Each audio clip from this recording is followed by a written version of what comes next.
மலையை குடைந்து வரும் ரயில் இதுதான், மலையாளம் போய் வரும் ரயில் இது அப்படின்னு ஒரு பாட்டு. இப்படி நிறைய பாட்டு இருக்குது. அந்த தமிழ் சமூகத்தோட அந்த பண்பாட்டு விஷயங்களை வந்து இஸ்லாத்துக்கு முரண் இல்லாமல், அதே நேரத்தில் அந்த பண்பாட்டையும் கைவிட்டுறாம தங்களுக்கு இயைந்த முறையில் அதை வந்து மாற்றிக்கிறாங்கங்கிறதுக்கு எங்கள் ஊரில் எடுக்கப்பட்டுக்கிட்டு இருந்த முளைப்பாரி ஒரு நல்ல உதாரணம். ஒன்று சேர்த்து வச்சு தூக்கிட்டு போவாங்க. என்ன பாட்டு படிப்பீங்க? பாட்டு படிக்கும் சொன்னீங்க. வெள்ளியினால் சலங்கை கட்டி விதியில் விட்ட சேவல், விதியில் விட்ட சேவல், விதியில் விட்ட சேவல் தன்னை வேண்டி கொண்டவர் யாரோ.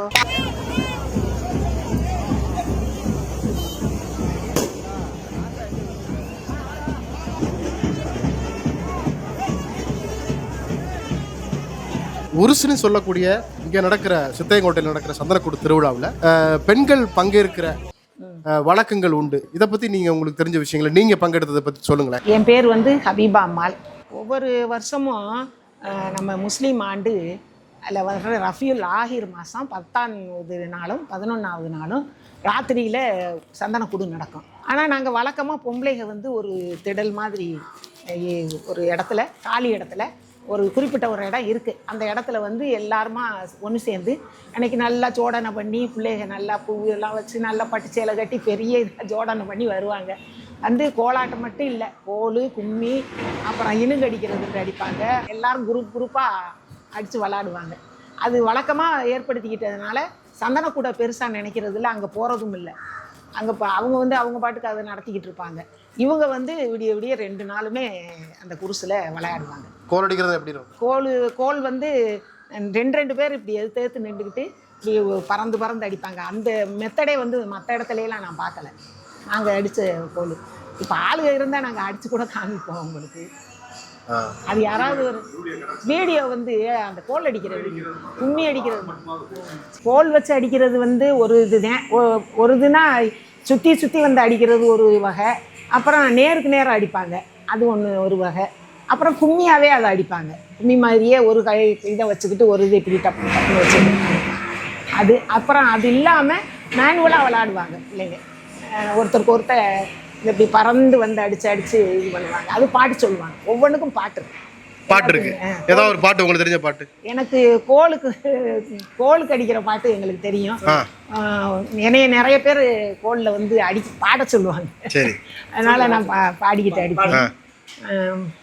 அரியவனே பெரியவனே 1000 பேர் உடையவனே, உடையவனே உரியவனே, உலகமெல்லாம் படைத்தவனே, உலகமெல்லாம் படைத்தவனே, உண்மையுள்ள மெய்ப்பொருளே, பலமலையும் மலைகடலும் படைத்தளிக்கும் காரணனே, காரணனே யாரணனே, கருத்தறியும் கோமானேன்னு ஒரு பாட்டு. அப்புறம் இன்னொரு பாட்டு வந்து போகுது பார்வையில் போகுது பார், கூடை வண்டி வேகத்துடன் போகுது பார், 6 சக்கரம் 100 வண்டி அழகாய் பூட்டி அதன் மேல் ஜனங்களை உட்கார வைத்து மலையை குடைந்து வரும் ரயில் இதுதான், மலையாளம் போய் வரும் ரயில் இது அப்படின்னு ஒரு பாட்டு. இப்படி நிறைய பாட்டு இருக்குது. அதனால கேரளாவில் வந்து எங்களுக்கு இதுல இருந்து அங்கே போய் இருக்கிறாங்க, ஈராத்துப்பேட்டைங்கிற ஊரில். எங்கள் பிரிவுலேருந்து எங்கள் அம்மா, எங்கள் தாத்தா கூட பெரிய தாத்தா அவங்க வீட்டு அங்கே போனது. அவங்கள்ட்ட இப்பவும் எங்களுக்கு தொடர்பு இருக்கு, இதுவுமே இருக்கு. இவங்க பாட்டியெல்லாம் கூட அங்கேருந்து வந்தவங்க, ஈராத்துப்பேட்டையிலேருந்து வந்தவங்க. அதனால எங்களுக்கு அந்த கனெக்ஷன் இருக்கிறதுனால மலையாளம் போய் வரும் ரயில். இந்த பாட்டெல்லாமே நான் எல்லாருக்கும் படிப்பேன், நின்று படிக்க சொல்லுவாங்க, படிப்பேன். இப்போ கும்மியில நீங்க பாடுற பாட்டு, கும்மி எப்படி ஆடுறீங்க அதை பத்தி சொல்லுங்க. அதுல பாடுற வந்து ரொம்ப அதிகமா கும்மி அடிக்க மாட்டாங்க. சும்மா இந்த கோல் அடிக்கையில் சிலர் விலகி போயிடுறாங்கல்ல, அதனால சரி எல்லாரையும் ஒன்று சேர்ப்போங்கிறதுக்கு கும்மி அடிப்பாங்க. முக்கால்வாசி கோல் தான். அது சுற்றி வர்றணும், நல்லா இருக்கும். கல்யாணம் இப்போ இதை பார்த்துட்டு எல்லாம் செய்கிறது. நான் கோல் வாங்கி இங்கே வச்சிருக்கேன், ஒரு 12 செட்டு வச்சிருக்கேன். நிறைய போய் இருக்கு காமிக்கு. சீர்லையும் முந்தியெல்லாம் கொடுப்பாங்க. ஆனால் எல்லார் வீட்லேயும் கோல் வச்சுருப்பாங்க.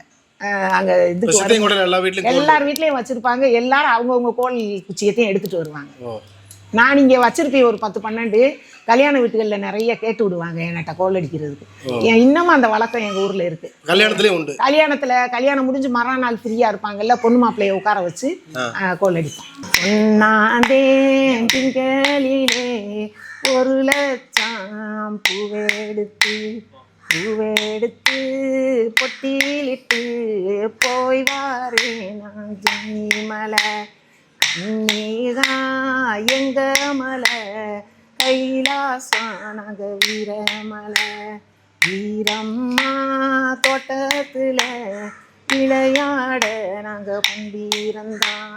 எட்டாத மரங்கள் எல்லாம் ஏணி வச்சு நாங்க பூ பறிப்போம். வளையாத மரங்கள் எல்லாம் வளைச்சி வச்சு நாங்க பூ பறிப்போம். தங்கத்தினால் சலங்கை கட்டி தரையில் விட்ட சேவல் தன்னை தாங்கி கொண்டவர் யாரோ. வெள்ளியினால் சலங்கை கட்டி விதியில் விட்ட சேவல் தன்னை வேண்டி கொண்டவர் யாரோ. பாப்பார தெருவெல்லாம் பறந்து வரும் சேவல் தன்னை பார்த்தழைத்தவர் யாரோ. கோமுட்டி தெருவெல்லாம் கூவி வரும் சேவல் தன்னை கூப்பிட்டழைத்தவர் யாரோ. என் சேவல் போன இடம் எனக்கு தெரியாது, எங்க மகர் என்ன சொல்லுவாரோ. கோல் அடிக்கும் போது அப்ப பர்கா போட்டு பர்காவெல்லாம் போட மாட்டாங்க. பொண்ணுக்கு எப்படி கல்யாண வீட்டுகளுக்கு விசேஷ வீட்டுகளுக்கு போகிறோமோ அது மாதிரி நல்லா சோடனை பண்ணி பூவெல்லாம் ஒவ்வொருத்தரும் 2000 பூ 3000 பூ தலையில் வச்சுருப்பாங்க. அவ்வளவு பூ வச்சு நல்லா சோடனை பண்ணி இருக்கிற நகையெல்லாம் போட்டு பட்டுச்சேலை கட்டி அதுக்குன்னு தனியாக ட்ரெஸ் வேறு வாங்குவாங்க குருசுக்குன்னே. குருசுக்கு வந்து கண்டிப்பாக சேலை எடுப்பாங்க. அது அந்த அந்த அந்த சோடனையில தான் வந்து சோடனையில தான் அடிப்பாங்க. சரி, இது எங்க நடக்குது? இந்த அது எங்க தெருவுக்குள்ளேயே. எங்களுக்கு வந்து வீட்டுக்குள்ள நடக்கிறது இல்லை, வீட்டுக்குள்ளே இல்லை. எங்க தெருவில் காலி இடம் ஒரு இடம் இருக்குது, அந்த இடத்துல போய் அடிப்போம். எல்லாருமே அங்கே போயிடுவோம். அப்போ அந்த நாள் ஆண்கள் அலௌடு இல்லை. யாருமே அந்த பக்கம் அந்த வீட்டில் இருக்க ஆம்பளைங்க கூட வர மாட்டாங்க. பக்கத்தில் வீட்டுகளில் இருக்கவங்க கூட யாரும் வெளியே வர மாட்டாங்க, வீட்லேயும் இருக்க மாட்டாங்க. சின்ன பிள்ளைங்க கூட அடிக்க பழகிக்கிறங்க. இப்போ நாங்கள் அடிக்கிறப்ப கூட வருதுகள்ல பொம்பளை பிள்ளைங்க, அதுக தனியாக அடிக்குங்க. அதுக தனியாக அடித்து பழகி அது பெருசாகையில் அப்படியே என்ன செய்யறது, இந்த பாட்டுகள்லாம் பழகி அவங்களுக்கு ஒரு வாரத்துக்கு முன்னாடி இருக்க சின்ன பிள்ளைய பூரா அடிச்சு பழக. ஆமாம், அடித்து பழகுங்க அந்த இடத்துல. பேர் ஆசுராமா, வயசு 82. என்னோட பேர் வந்து காதர் மீரான். என்னோட சொந்த ஊர் வந்து இந்த ஊர் தான், சித்தையன்கோட்டை தான். இப்போ வந்து தமிழ் முஸ்லீம்கள் அந்த தமிழ் சமூகத்தோட அந்த பண்பாட்டு விஷயங்களை வந்து இஸ்லாத்துக்கு முரண் இல்லாமல், அதே நேரத்தில் அந்த பண்பாட்டையும் கைவிட்டுறாமல் தங்களுக்கு இயைந்த முறையில் அதை வந்து மாற்றிக்கிறாங்கங்கிறதுக்கு எங்கள் ஊரில் எடுக்கப்பட்டுக்கிட்டு இருந்த முளைப்பாரி ஒரு நல்ல உதாரணம். அந்த முளைப்பாரி பார்த்தீங்கன்னு சொன்னால் ரமதான் மாதத்தில் நோன்புல இஸ்லாமிய பெண்கள்லாம் நோம்பு ரம்ஜானுக்கு தான் போடுவாங்க. சரி, இடையில போட மாட்டாங்க.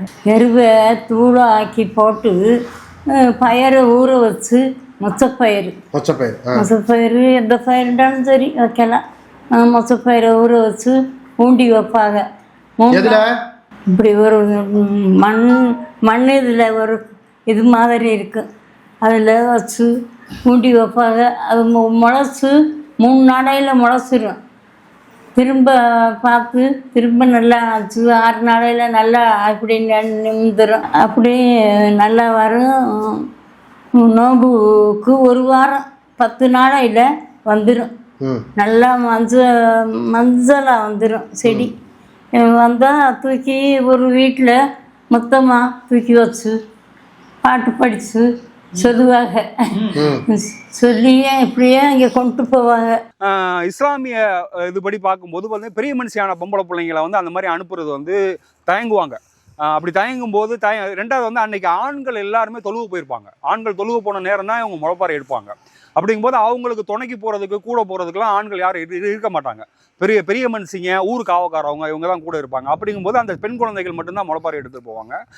கொண்டு போய் பிள்ளைகளாத்தையும் கொண்டு போய் ஒரு தண்ணி ஓடும் வாய்க்காலில். தண்ணி ஓடுனா தண்ணியில் ஓடுவாங்க. இப்போ முளைப்பாரியை வந்து நம்ம சும்மா கொண்டு போய் குப்பையிலையோ இல்லை வேறு ஒரு இதுலையோ வந்து ஒரு மைதானத்திலேயோ போட முடியாது, போடக்கூடாது. அது நம்ம தமிழ் பண்பாடு. அது அதை வந்து நீரில் தான் விடணும், ஓடுற நீரில் விடுறது தான் சிறப்பு. அப்படி தான் பெரும்பாலான முளைப்பாரிகள் வந்து நடக்கும்.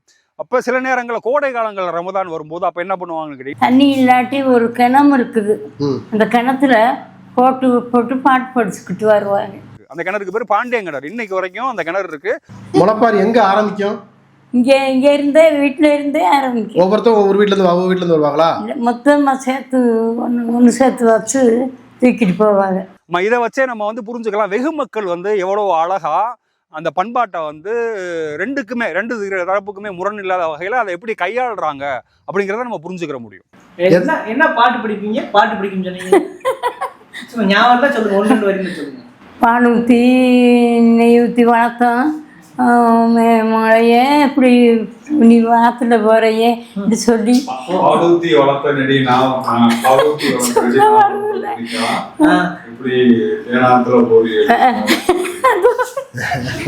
சொல்லி படிச்சுக்கிட்டு போட்டு வருவாங்க. ரம்ஜானுக்கு நாங்க போடுவோம். நோம்பு வச்ச பிறகு 20-22 நோம்பு ஆகும். இல்ல முளைப்பாரி அப்படி இல்லை, நோம்பு நாள் பெருநாள். அதாவது ரம்ஜான்ல தான் முளைப்பாரி, பெருநாள் அன்னைக்கு தூக்குவாங்க, முளைப்பாரி தூக்குவாங்க. சரியா? அது ஒருவேளை வந்து அந்த நீங்கள் சொல்கிற இதோட பாதிப்பாக இருக்கலாம். இதை வந்து ரொம்ப எளிமையாக மக்கள் இங்கே ஷிஃப்ட் பண்ணிக்கிட்டாங்க. பெரிய மனுஷி ஆகாத பிள்ளைங்க மட்டும்தான் முளைப்பாரி எடுப்பாங்க, பெரிய மனுஷியானவங்க யாரும் எடுக்க மாட்டாங்க. சரியா? அந்த பிள்ளைகளை வந்து அங்கங்கே காவலுக்கு முந்திலாம் அந்த ஊரில் வந்து பறவு காவல் ரொம்ப ஸ்ட்ராங்காக இருந்த நேரம். அப்போ அந்த பிள்ளைங்க போகிற வழியெல்லாம் காவலுக்கு ஆள் நிற்பாங்க. ஆமா, இவங்க கிணறு சொன்னாங்க இல்லையா, கூட போவாங்க. வயசான பாட்டிங்கள்லாம் போவாங்க, கூட போவாங்க. போய் அந்த பிள்ளைங்களை முளைப்பாரியை வாங்கி தண்ணியில எல்லாம் போடுறது அவங்களா தான் இருக்கும். அந்த பிள்ளைங்க சின்ன பிள்ளைங்கிறதுனால தண்ணியில போடுவாங்க. ஆமா, அந்த பாட்டு பார்த்தீங்கன்னா, பால் ஊற்றி வளர்த்த நெடி நான் வளர்த்தா குடிக்கா, இப்படி தேனாத்துல போரி அடி நான் வளர்த்தா குடிக்கான்னு ஒரு தோழியை பிரிகிற மாதிரி. ஆமா, ரொம்ப இப்போ எங்கள் அக்காங்களுக்கெல்லாம் முளைப்பாரி போடுவாங்க. வீட்டில் போடும்போது வந்து அதை விதைய போடுறது, அதை வந்து முளைச்ச பிறகு அதை திறந்து பார்க்குறது, போய் பார்ப்போம். நானும் எங்கள் அக்காலாம் போய் பார்ப்போம். அதில் ஒரு எக்ஸைட்மெண்ட் இருக்கும். அதை வளர்த்து கடைசியில் வந்து அடுக்கடுக்காக போடுவாங்க. ஒரு சுத்தா போடுவாங்க, நடுவில் மொச்சப்பயிறு உண்டி அதில் வந்து இது போடுவாங்க. போட்டு ரம்ஜான் பெருநாள் அன்னைக்கு ஆண்கள்லாம் தொழுகிறதுக்கு மைதானத்துக்கு போவோம் இல்லையா, இவங்க வந்து முளைப்பாரி எடுத்துக்கிட்டு ஆற்றுக்கு போவாங்க. ஆமாம், அந்த முளைப்பாரி வச்சு எடுக்கிற இடம் பார்த்தீங்கன்னா பெரும்பாலும் இந்த கோல் அடிக்கிறத பற்றி சொன்னாங்கல்ல, அது மாதிரியான ஒரு பொது இடத்துல வச்சு எல்லாரும் அதே கும்மிலாம் அடிப்பாங்க. கும்மிலாம் அடித்து பாட்டு பாடி அதை எடுத்துகிட்டு சின்ன குழந்தைங்களாம் எடுத்துகிட்டு போவாங்க, போய் போட்டுட்டு வருவாங்க. நம்ம பெருநாள் அன்னைக்குங்கிறதுனால எல்லாம் பட்டு சட்டை பட்டு பாவாடை உடுத்தி நல்லா நகைகள்லாம் போட்டு நல்லா பூவெல்லாம் வச்சு நல்லா சோடிச்சு போவாங்க. நல்லா பூ வச்சு நல்லா சடகை போட்டு நல்லா போவாங்க நல்லபடியா. பரதாடை போட்டுக்க மாட்டீங்க எல்லாம் பூரா வந்து வயசுக்கு வராதவங்க. ஆமா, சின்ன பிள்ளைங்க தான், பெரிய மனுஷி ஆகாத பிள்ளைங்க, சின்ன பிள்ளைகளுக்கு எல்லாம் போட்டு தான் போவாங்க. பருதா இங்க முந்தி பருதாலாம் கிடையாது. அதாவது துப்பட்டி பொத்திக்குவாங்க, சேலைய மாதிரியே. சேலைக்கு மேல இந்த ஒரு சேலைக்கு மேல இல்ல, பாட்டி உடுத்திருக்க ஸ்டைல்லாம் இன்னைக்கு கொஞ்சம் கொஞ்சம் மாறிடுச்சு. அவங்க கொசு வச்சு உடுத்திருக்காங்கல்ல, முந்தைய காலத்துல பெரியவங்க எல்லாருமே இது மாதிரிதான் உடுத்துவாங்க, கொசு வச்சு தான் உடுத்துவாங்க. ஆமா, அதே மாதிரி வீட்டில் பண்ணக்காரர் படியாள் இந்த மாதிரி நிறைய ஆளுக வருவாங்க. அவங்களுக்கு ஒளிஞ்சு நிற்க விட மாட்டாங்க வீட்டுக்கு வேலைக்கு வர்றவங்களுக்கு. இப்போ வந்து வேளாண்மையை விட்டு விலக அந்த தொடர்புகள்லாம் அந்த இதெல்லாம் மாறிடுச்சு. ஆமாம், இப்போ பர்தா வந்துருச்சு. பர்தாலாம் அவங்களுக்கு நிறைய வசதிகள் இருக்கு. அவங்க உள்ளுக்குள்ள என்ன ட்ரெஸ் வேணாலும் போட்டுக்கலாம். அவங்க நிறைய வெளியே போகிறதுக்கு தங்களை வந்து தயாரிப்புக்கு தேவையில்லை. இப்போ இங்கேருந்து அடுத்த வீட்டுக்கு போகணும், இல்லை பக்கத்து தெருவுக்கு போகணும், ஒரு நல்லது கிட்டதுக்கு போகணும்னு சொன்னால் பரதாவை தூக்கி, அது ஒரு கோட்டு மாதிரி பரதாவை தூக்கி மாட்டு அவங்க வாட்டுக்கு போவாங்க வருவாங்க. ஆமாம், அதை வந்து வேற மாதிரி எல்லாரும் பார்க்குறோம். அதில் அவங்களுக்கு பெண்களுக்கு நிறைய வசதி இருக்குது. அதை பெண்களை கேட்டால் தான் அது புரியும் ஆக்சுவலாக. ஆமாம், நம்ம எல்லா பேரும் அப்படி நினச்சிக்கிறோம். சும்மா நைட்டியை உள்ள போட்டுக்கிட்டு மேலே பரதாவை போட்டு போவாங்க. ஒரு துணிமணி உடுத்திக்கிட்டு தங்களை மினிமம் அந்த அலங்காரம் அதெல்லாம் இருக்கும்ல, அதெல்லாம் பரதா போட்டுக்கையில தேவையே இல்லை. அந்த மாதிரியான வசதிகள்லாம் உங்களுக்கு இருக்குது. இப்போ இந்த ஊரில் வந்து பார்த்தீங்கன்னு சொன்னால் தமிழ் முஸ்லீம்கள்கிட்ட முளைப்பாரியை தவிர்த்து கோலாட்டம், கும்மி அடிக்கிறது இது வந்து பெண்கள்கிட்ட இருக்குது. ஆக்சுவலாக எனக்கு தெரிஞ்சு நான் கேள்விப்பட்ட வரைக்கும் எங்கள் சமுதாயத்தில் ஆண்களும் கோல் அடிச்சிருக்கிறாங்க ஒரு காலத்தில். அந்த பழக்கம் இப்போ நின்று போச்சுன்னு வச்சுக்கோங்களேன். அவங்க வந்து இந்த எங்கள் ஊரில் மட்டும் இல்லாமல் அந்த டீம் வந்து பல ஊர்களில் நடக்கிற உருசுக்கு போய் விளையாண்டுருக்காங்க. அது வந்து நான் கள ஆய்வில் தான் எனக்கு தெரிய வந்தது. ஆனால் அதில் பங்கேற்றவங்க யாரும் இப்போ துரதிர்ஷ்டவசமாக உயிரோடு இல்லை. அதனால் அது குறித்து தகவல்கள் முயற்சி பண்ணிக்கிட்டே இருக்கிறேன், இன்னும் கொஞ்சம் மேற்கொண்டு தகவல் சேகரிக்கிறதுக்காக. பெண்களை பொறுத்த வரைக்கும் பார்த்தீங்கன்னு சொன்னால் எங்கள் ஊரில் உருசு நடக்கும், மொஹேந்தினாண்ட ஒரு உருசு நடக்கும். அந்த உருசை முன்னிட்டு தான் வந்து அந்த உருசுன்னு சொன்னால் சந்தனக்கூடு. அது என்னன்னா அந்த இறைநேசர்களை வந்து நினைவு கூறுறது, அவங்களுக்காக ப்ரேயர் பண்ணுறது, அதுதான் அந்த உருசு அப்படிங்கிறது. அந்த உருஸில் வந்து அந்த உருசை தொட்டு அந்த உருசில் நைட்டு இரவு நேரங்களில் வந்து பெண்கள் வந்து கோல் அடிக்கிறது, கும்மி அடிக்கிறது, இந்த மாதிரியான பெண்கள் விளையாட்டு, பூப்பறிக்க வருகிறோங்கிறது சிறுமிகள் விளையாட்டு, இது எல்லாமே நடக்கும். பூரா பெண்கள் சார்ந்தது தான். அந்த பகுதியில் வந்து ஆண்கள் யாரும் போகிறதுக்கு அனுமதி கிடையாது. அந்த ஏரியா ஃபுல்லாக சீல் பண்ணிடுவாங்க. தெருவுக்குள்ளே இருக்கிற காலி இடங்களில் விளையாடுவாங்க.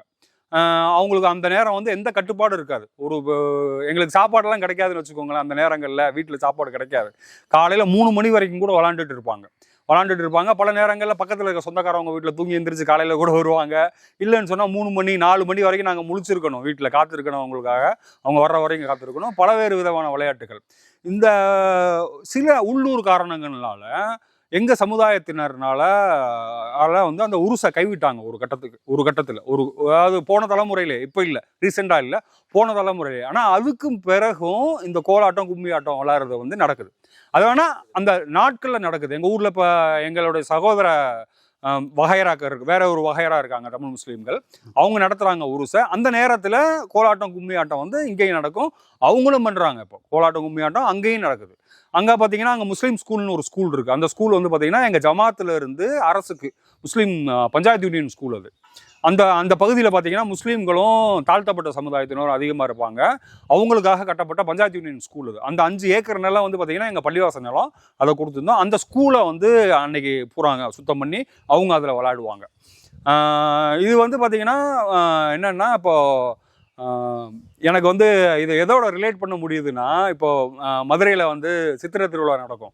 சித்திரை திருவிழா அந்த ஃபோட்டோக்கள்லாம் பார்க்கும்போது எனக்கு வந்து நான் சின்ன வயசில், இப்போ நான் இடையில ஊரை விட்டு போயிட்டேன், வெளிநாடுகளில் இருந்தேன், அந்த இதெல்லாம் மாறிடுச்சு இல்லையா. அந்த சித்திரை திருவிழாவில் அந்த சிறுமிகள் வந்து கையில் கோலோடு நிற்கிறத பார்க்கும்போது எனக்கு வந்து அதை என்னால் ரிலேட் பண்ண முடியுது, கண்டுபிடிக்க முடியுது. அது ஒன்று. அதுக்கப்புறம் பார்த்திங்கன்னா எங்கள் சமுதாயத்தில் வந்து ஆலத்தி எடுக்கிறது. இப்போ உதாரணத்துக்கு வந்து பொண்ணு மாப்பிள்ளை வீட்டுக்கு வரும்போது ஆலத்தி எடுப்பாங்க. கல்யாணம் முடிஞ்சு பொண்ணு மாப்பிள்ளை வந்து, அதாவது பொண்ணை அழைச்சிக்கிட்டு மாப்பிள்ளை வீட்டுக்கு வர்றாங்க இல்லையா, வரும்போது ஆலத்தி எடுப்பாங்க. மாப்பிள்ளை பொண்ணு வீட்டுக்கு போகிறாருல்ல, பொண்ணு வீட்டுக்கு போகும்போது பொண்ணு வீட்டில் ஆலத்தி எடுப்பாங்க. அது பெரும்பாலும் பார்த்தீங்கன்னா மைத்தூரிகள் தான் எடுப்பாங்க. இங்கே வந்து மாப்பிள்ளை வீட்டுக்கு வரும்போது மாப்பிள்ளையோட அக்கா தங்கச்சிக்கு எடுப்பாங்க. அதே மாதிரி மாப்பிள்ளை வீட்டுக்குள்ளே நுழையும் போது கால் கழுவுற பழக்கம் எனக்கு தெரிஞ்சு பிரமலை கல்லர் சமுதாயத்திட்ட இருக்குது. இங்கே வந்து கால் கழுவுவாங்க. இப்போ வந்து சமீப காலங்களில் மாப்பிள்ளைகிட்ட கையில் செம்பில் தண்ணியை ஊற்றி கொடுத்துருவாங்க, அவர் கழுவி விடுறது இல்லை, முந்தி கழுவி விடுவோம். அதே மாதிரி வண்ணப்பாயின்னு சொல்லுவாங்க. பெண் வீட்டிலேருந்து வண்ணப்பாய் தலானை வந்து கொடுப்பாங்க. அந்த வண்ணப்பாயில் தான் கல்யாணமே நடக்கும். அந்த வண்ணப்பாயை விரிச்சு தான் கல்யாணமே நடக்கும். அந்த வண்ணப்பாயை வந்து பள்ளிவாசல்லேருந்து மச்சினன் தான் வந்து மாப்பிள்ளை வீட்டுக்கு தூக்கிட்டு போவார். பொண்ணோட அண்ணன் தம்பிங்க தான் மாப்பிள்ளை வீட்டுக்கு தூக்கிட்டு போவாங்க. அந்த வண்ணப்பாய் தலானை தூக்கிட்டு போனால் மாப்பிள்ளை வந்து அவருக்கு காசு கொடுக்கணும். ஒவ்வொரு இடத்துலையும் அந்த கால் கழுவி விடும்போது காசு கொடுக்குறது. அதே மாதிரி மாப்பிள்ளைய வந்து தூக்கிட்டு போவாங்க வீட்டுக்கு. பெண் வீட்டுக்கு வர்றாருல்ல, பெண் வீட்டுக்கு, ஆமா பெண் வீட்டுக்குள்ள வரும்போது அவரை வந்து மைத்துனர்கள், அதாவது பொண்ணோட அண்ணன் தம்பிக்கு இருக்காங்கல்ல, அவங்க தூக்கிட்டு போய் தான் தங்கச்சி பக்கத்தில் உட்கார வைப்பாங்க. இதெல்லாம் வந்து எனக்கு தெரிஞ்சு தமிழ் பண்பாடு தான். அது முழுக்க தமிழ் பண்பாடு. இது வந்து பிற சமுதாயங்களில் இருக்கவே இருக்குது, நிறையா இருக்குது. இப்போ பிரமலை கல்லர் சமுதாயத்தை சேர்ந்தவங்க வந்து எங்களை வந்து பார்த்திங்கன்னா சியா அம்மத்தான்னு கூப்பிடுவாங்க. எங்கள் வீட்டு பெண்களை வந்து அம்மத்தான்னு கூப்பிடுவாங்க, எங்களை வந்து சியான்னு கூப்பிடுவாங்க. சியானா என்ன அர்த்தம்னா அம்மாவோட அப்பா. அதே மாதிரி அம்மத்தான்னு சொன்னால் அம்மாவோட அம்மா. ஸோ அப்படி தான் அவங்க எங்களை பார்க்குறாங்க. அதே மாதிரி இன்னொரு உதாரணம் வந்து வேற ஒரு தோழர் சொன்னதாக சொன்னீங்க இல்லையா, கருகமணி. இப்போ கருகமணி போடுற பழக்கம் நின்றுச்சு. ஆனால் எங்கள் அம்மாலாம் கருகமணி தான் போட்டிருந்தாங்க. அதே மாதிரி தாலி கட்டுறது மாப்பிள்ளை கட்ட மாட்டார். அந்த தாலி பழக்கம் தமிழ் சமுதாயத்தில் இருக்குது, தமிழ் முஸ்லீம்கள்ட்ட இருக்குது.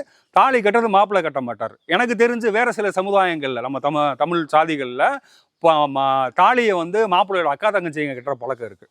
எங்கள் சமுதாயத்தில் பார்த்தீங்கன்னு சொன்னால் ஊர் பெரியவங்க, யாராவது வாழ்வரசிகள்னு சொல்லுவாங்க, நல்லா வாழ்ந்தவங்க இருக்காங்க, நிறைய புள்ள பெற்று நல்லபடியாக வாழ்ந்தவங்க இருக்காங்க. அந்த மாதிரியான ஒரு ஒரு கௌரவம் மாதிரி அந்த வீட்டில் இருக்க பெரிய மனுஷாங்க அந்த மாதிரி யாராவது ஒருத்தவங்களும் கட்ட சொல்லுவாங்க, அவங்க தான் தாலி கட்டுவாங்க. இப்போ தாலி வந்து வெறும் தங்க செயினா போயிடுச்சு, அவங்க தாலியை போட்டு விடுறதோட சரி. இப்போ மோதிர மாத்திர வழக்கங்கள்லாம் இப்போ வந்துருச்சு. முன்னாடி இதெல்லாம் கிடையாது, பெண்களை பார்க்க முடியாது, நாங்கள் போய் வீட்டுக்கு போய் பார்க்க முடியாது. ஆனால் இப்போ அதெல்லாம் மாறிடுச்சு. அதுக்கடுத்து பார்த்தீங்கன்னு சொன்னால் முஸ்லீம்களை பற்றி பேசும்போது எல்லாரும் வந்து ரொம்ப பொதுப்படையாக சித்தப்பா பொண்ணுங்களை கல்யாணம் முடிச்சுக்கிறவங்க அந்த மாதிரி பேசுவாங்க. ஆனால் தமிழ் இஸ்லாமியர்கள்ட்ட அந்த பழக்கம் இல்லை. இப்போ எனக்கெல்லாம் வந்து தாயாதி வீட்டில் கூட பொண்ணு கட்ட மாட்டோம் நாங்கள். இப்போ எங்கள் ஊரில் எங்கள் சமுதாயத்தில் தாயாதி வீடுகளில் கூட பொண்ணு கட்டுறதுக்கு. தாயாதி வீடு? தாயாதின்னு சொன்னால் ஒரு கிளவியிலேருந்து வந்திருப்பாங்க பாட்டிங்கள்லாம். ஆமாம். இப்போ எங்கள் ஊரில் பார்த்தீங்கன்னா நாங்கள் ஒரு 3 கும்புன்னு சொல்லுவோம். அந்த 3 கும்பும் நாங்கள் தாயாதிகள், அண்ணன் தம்பிங்க. அண்ணன் தம்பி எப்படி வருதுன்னா தாயாதி, அதாவது சித்தி பசங்க பெரியம்மா பசங்கள்லாம் இருக்காங்கல்ல, அவங்களாம் தாயாதிகள். ஒரு தாயிலேருந்து வந்திருப்பாங்க, அந்த 2 தாய்களும் இன்னொரு தாயிலேருந்து வந்திருப்பாங்க, ஒத்த தாயிலேருந்து வந்திருப்பாங்க. அப்போ இவங்க 2 பேரும் ஒரு ஆதி தாய். அதாவது அது வேணா நம்ம அந்த அதாவது நம்ம பெண் வழி சமுதாயமாக இருந்தப்ப இருந்த தொடர்ச்சின்னு வச்சுக்கோங்களேன். தாயாதி வீட்டில் கூட நாங்கள் அக்கா தங்கச்சிங்க, அவங்க எங்களுக்கு அக்கா தங்கச்சிங்க தான், கட்ட மாட்டோம். அதே மாதிரி பங்காளி வீட்டுகள்லையும் கட்ட மாட்டோம். சித்தப்பா பொண்ணு தங்கச்சி தான் எங்களுக்கு. சரியா? அதாவது இஸ்லாம் வந்து அனுமதிச்சிருக்கு, திருமணத்தை வந்து இஸ்லாம் அனுமதிச்சிருக்கு. இஸ்லாம் வந்து 2ஐயும் அனுமதிச்சிருக்கு. இஸ்லாத்தை பற்றி 2 பக்கமும் நம்ம கல்யாணம் முடிச்சுக்கலாம். அதாவது அத்தை பொண்ணு மாமா பொண்ணை கல்யாணம் முடிச்சுக்கலாம், சித்தப்பா பொண்ணு. 2க்கும் பெரிய சொந்தத்துல வந்து எந்த வேறுபாடும் கிடையாது. 2 பேருமே வந்து ரத்த உறவு தான். அதாவது அத்தைக்கும் சித்தப்பாவுக்கும் என்ன சம்பந்தம்? 2 பேரும் அப்பா கூட பிறந்தவங்க. அத்தை பொண்ணை கட்டிக்கிடுவோம், சித்தப்பா பொண்ணை கட்ட மாட்டோம். அது நமக்கு கிராஸ் கசின் சொல்லுவாங்க, நம்ம திராவிட இதுல வந்து கிராஸ் கசின். அதனால நமக்கு அது வந்து அது ஒரு ஏற்பாடு தான் அது. ஆனா 2மே வந்து உறவுல வந்து எந்த வேறுபாடும் கிடையாது. சித்தப்பா அது அப்பா கூட பிறந்தவர், அத்தை இது அப்பா கூட பிறந்தது தான். ஆனால் நாங்கள் தமிழ் சமுதாயம், நம்ம தமிழ் முஸ்லீம்களை எங்கள் சமுதாயத்தை பொறுத்த வரைக்கும் அத்தை பொண்ணுங்களை கட்டுற பழக்கம் இருக்குது, சித்தப்பா பொண்ணுங்களை கட்டுற பழக்கம் இல்லை. அதை தங்கச்சியாக தான் நாங்கள் பார்ப்போம். தமிழ் பண்பாடு வருது. ஆமாம் ஆமாம் ஆமாம் ஆமாம் ஆமாம் இது நம்ம தமிழ் பண்பாட்டோட தொடர்ச்சி. ஆமாம், தமிழ் பண்பாட்டோட தொடர்ச்சி இது. ஆனால் அறிவியல் ரீதியாக பார்க்கும்போது 2ம் ஒரே சொந்தம் தான். வேறுபாடு எதுவுமே கிடையாது. சொல்லப்போனால் கசின்ஸ் தானே, அவங்க 2 பேருமே கசின்ஸ். ஆமாம். ஆனால் நம்ம தமிழ் பண்பாட்டில் வந்து நம்ம இந்த மாதிரி வேறுபடுத்தி வச்சுருக்கோம். இது ஒரு ஏற்பாடு, ஒரு வசதிக்காக வச்சுருக்குறோன்னு வச்சுக்கோங்களேன். இப்போ இது ஒரு முக்கியமான செய்தி.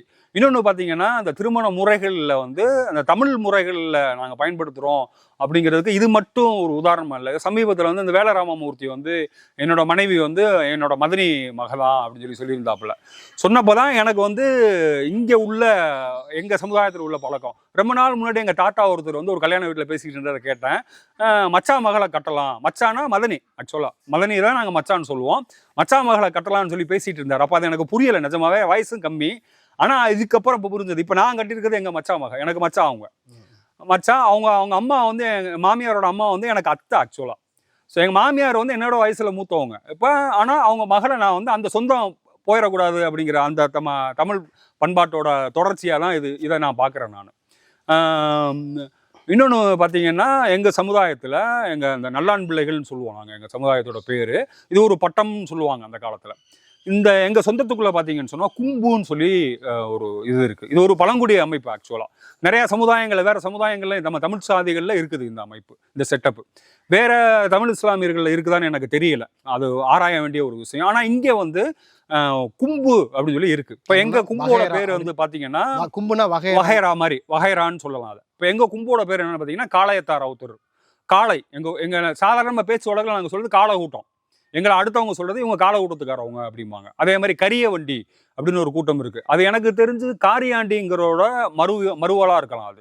அதே மாதிரி மூப்பர், மொல்லார், அப்புறம் வந்து புள்ளிக்கார கொம்பு, புலவர் கும்பு, அப்புறம் வந்து முகமது கான் கும்பு, அப்புறம் வந்து மீரா ஹுசேன் கும்பு, அப்புறம் வந்து பார்த்தீங்கன்னா கொந்தால் அப்படிங்கிற கொம்பு. இப்போ கொந்தால் அப்படின்னு சொன்னால் கொந்துன்னு சொன்னால் கூட்டம்.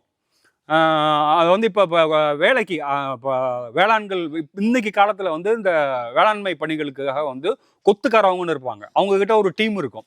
ஸோ நான் வேலைக்கு ஆள் வேணும்னா அந்த கொத்துக்காரவங்கள்ட்ட சொல்லணும், அவங்க அந்த டீமோட வருவாங்க. இது வந்து பழைய காலத்தில் படைகளில் பயன்படுத்தப்பட்டிருக்கு ஆக்சுவலாக. ஸோ அவங்ககிட்ட ஒரு படை பொறுப்பு இருக்கும், அவங்கள்ட்ட ஒரு படைப்பிரிவு இருக்கும். அவர் வந்து கொந்து, அந்த படைப்பிரிவுக்கு அவர் கொத்து. அந்த படைப்பிரிவோட சர்வீஸ் தேவைப்படும் போது அவரை கூப்பிடுவாங்க. அந்த அந்த அந்த அந்த ரெண்டுக்குமே வேர் சொல் ஒன்று, கொந்து கொத்து ரெண்டுக்கும் வேர் சொல் ஒன்று. அதே மாதிரி புள்ளிக்கார கொம்புன்னு ஒன்று இருக்குது. புள்ளிக்கார கொம்புன்னா ஸ்டாட்டிஸ்டிக்ஸ்.